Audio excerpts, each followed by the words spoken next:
name's Jessica, My name's Mariah. And my name's Paige. and today we're going to be analyzing the movement of chopping wood. So in this motion, it occurs in the frontal, sagittal, and transverse planes. And in the frontal plane, we're going to see movement from side bending and weight shifting from side to side. In the sagittal plane, we're going to see flexion and extension of the trunk. And in the transverse plane, we're going to see rotation of the trunk. In terms of the center of gravity, at the very beginning of the movement, we're going to see it move superior, posterior, and lateral towards the elevated side. So in this case, it's going to be on Mariah's right-hand side.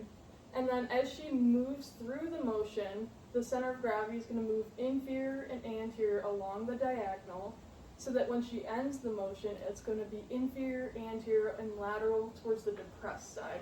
So in this case, it's going to be on Mariah's left side.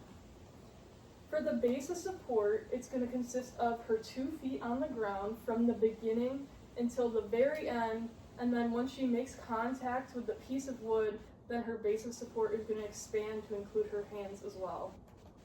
In terms of balance strategies, it's primarily going to use the ankle strategy.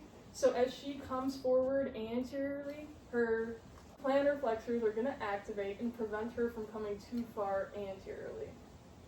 If there was ever a case where she felt like she was losing balance, another strategy that she could use is the knee strategy to help bring her center of mass closer to the ground. And then in this case, she's using the proper balance strategies. She's using her ankle strategy as she comes into the end range of the motion.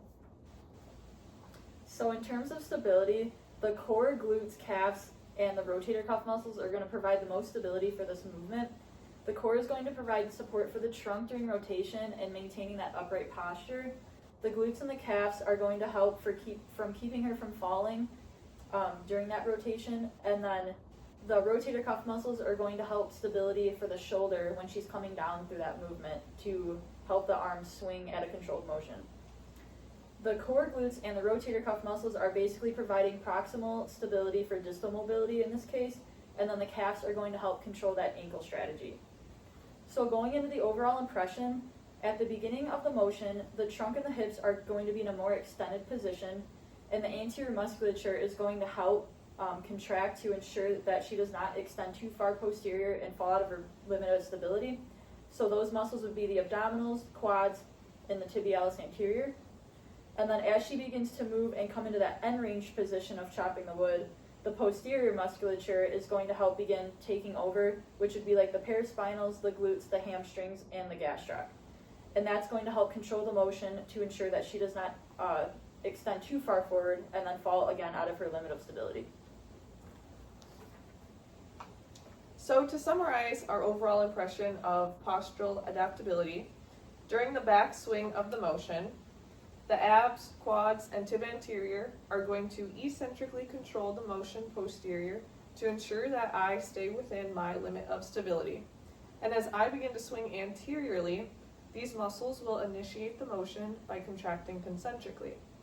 Simultaneously, the paraspinals, glutes, hamstrings, and plantar flexors are going to eccentrically contract to control the anterior motion and maintain me within my limit of stability as they translate anteriorly.